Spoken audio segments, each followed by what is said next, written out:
McRae. A primeira lição do McRae é o seguinte: ele diz que todo dia, pela manhã, os recrutas Navy SEALs eram acordados às 5 da manhã. 5 da manhã, os instrutores vinham aos dormitórios e despertavam, né, os recrutas, e a primeira tarefa do dia era, eles se uniformizavam, e a primeira tarefa do dia era arrumar a cama. Depois, obrigado, pode deixar aqui, ó. Pode deixar aqui. Ó, acabei, não, põe aqui, põe em cima. Não vai cair, não. Pronto, já foi. Está equilibrado. Vamos lá. Primeira missão do dia, primeira tarefa, arrumar a cama. Mas não é arrumar a cama tipo assim, eu vou dar um H na minha mãe, na minha esposa, dar aquela esticadinha assim. Não. É arrumar a cama tipo hotel 5 estrelas. Ou seja, esticar o lençol, dobrar a coberta corretamente e colocar o travesseiro bem posicionado. Existe até o teste da moeda. Conhece o teste da moeda? Você estica o lençol, solta a moeda. Se ela não quicar, é porque não está bem esticada. Ele está com... E aí o instrutor vinha e pá, colchão para o alto. De novo.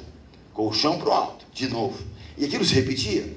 E aquilo incomodava o jovem McRae, que não via sentido nenhum em arrumar a sua cama às 5 da manhã. Porque ele estava treinando para se tornar um combatente. Portanto, ele não ia encontrar camas para dormir onde ele fosse trabalhar. Ele ia guerrear no Afeganistão, nas montanhas, no deserto. Não ia encontrar cama, não é verdade? E aquilo se repetia. Não fez direito, colchão para o alto e de novo. E ele começou a perceber que aquela era a primeira lição que os instrutores queriam dar aos jovens Navy SEALs.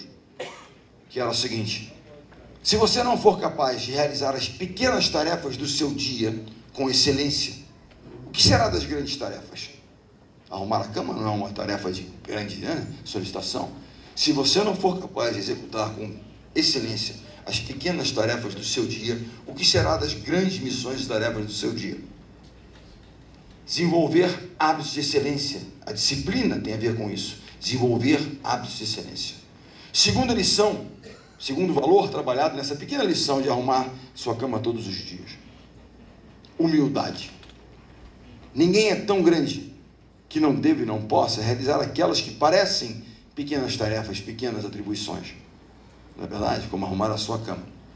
Essa lição e esse valor de humildade me remete a uma outra grande instituição, chamada All Blacks. Alguém conhece os All Blacks? Aqui vai ter um treino de rugby daqui, vai ter uma clínica de rugby, não é verdade? All Blacks é o time de rugby da Nova Zelândia. Uma das seleções mais vitoriosas da história do esporte mundial. Eles, inclusive, se auto-intitulam a seleção mais vitoriosa do esporte mundial. Há controvérsias porque o nosso percentual é um pouquinho mais alto. Mas o fato é que eles são maiores e mais fortes, é melhor deixar eles serem os melhores, né? Os caras realmente são incríveis. Há um livro chamado O Legado, que fala de lições de liderança dos All Blacks. Um jovem Kiwi é quem nasce na Nova Zelândia, um jovem Kiwi se torna um All Black, é a maior conquista que um jovem pode ter na Nova Zelândia, se tornar um All Black.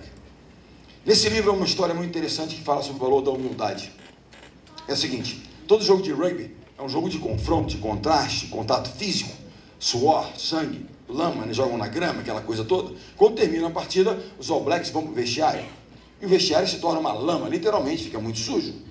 Ninguém limpa o vestiário dos All Blacks. Os All Blacks limpam o próprio vestiário. Ninguém é tão grande que não deve e não possa realizar aquelas que parecem pequenas atribuições. Humildade. Segunda lição de McRae. Ele diz o seguinte: quantos de nós não teve a seguinte sensação em algum momento? Poxa, a vida não é justa, né? Fiz tão bem aquilo, me dediquei tanto e, poxa, não deu certo. Quantos de nós não teve essa sensação de a vida não parecer justa conosco em alguns momentos? E aí nós falamos: ó vida, ó azar, não foi justo, eu fiz melhor, né? Nos vitimizamos um pouco, né? Fomos vítimas e tal. Ele diz o seguinte: todo jovem Navy SEAL treina diariamente e tem metas a cumprir. Eles têm lá uma série de corridas, etapas que eles têm que fazer, eles têm que fazer no tempo correto. E eles têm provas teóricas, cognitivas, que ele tem que ter a nota certa. Caso contrário, não fez o tempo correto, não teve a nota, são punidos. E ele dizia que ele tinha convicção de que ele tinha feito o tempo certo, que ele tinha feito a prova correta, mas os instrutores sempre achavam uma forma de dizer que em algum momento cada um deles havia falhado. Aquilo incomodava. Eu sei que eu fiz e o cara dizia que eu falhei. E ele dizia que a punição que ele mais odiava era o que eles chamavam de sugar donuts. Sabe o que é um donut? Tem uns biscoitos, uns bolinhos americanos assim, chamado donuts, né? Tem um tal de Dunkin' Donuts. Sugar porque tem um açúcar na superfície. Como é que era isso, Sugar Daddy? O jovem Navy SEAL que não cumpria a meta, não batia a sua meta, não batia o tempo, não fazia nota, o seu treinamento ficava no litoral. E ele então, fardado que estava, mergulhava e voltava rolando na areia. Chegava na calçada, ele se levantava e permanecia assim durante todo o dia. A água do mar ia secando, a areia e o sal ficando no corpo do cara, e eles diziam lá nos Estados Unidos que ele virou um Sugar Daddy. Aqui nós diríamos que ele virou um croquete, um empanado, alguma coisa assim, não é verdade? E aquilo não apenas um incômodo físico, né, daquele sal e daquela areia no corpo, mas também um incômodo emocional. Que todas as pessoas sabiam que ela havia falhado, ele era o Sugar Daddy do dia. E ele tinha convicção de que não havia falhado. Aquela era mais uma lição que os instrutores queriam dar a eles, porque todos nós teremos algum momento em que nós vamos achar que a vida não será justa. Puxa vida, eu fiz o meu melhor, não será justa. Mas pouco importa, nós temos que seguir em frente e continuar.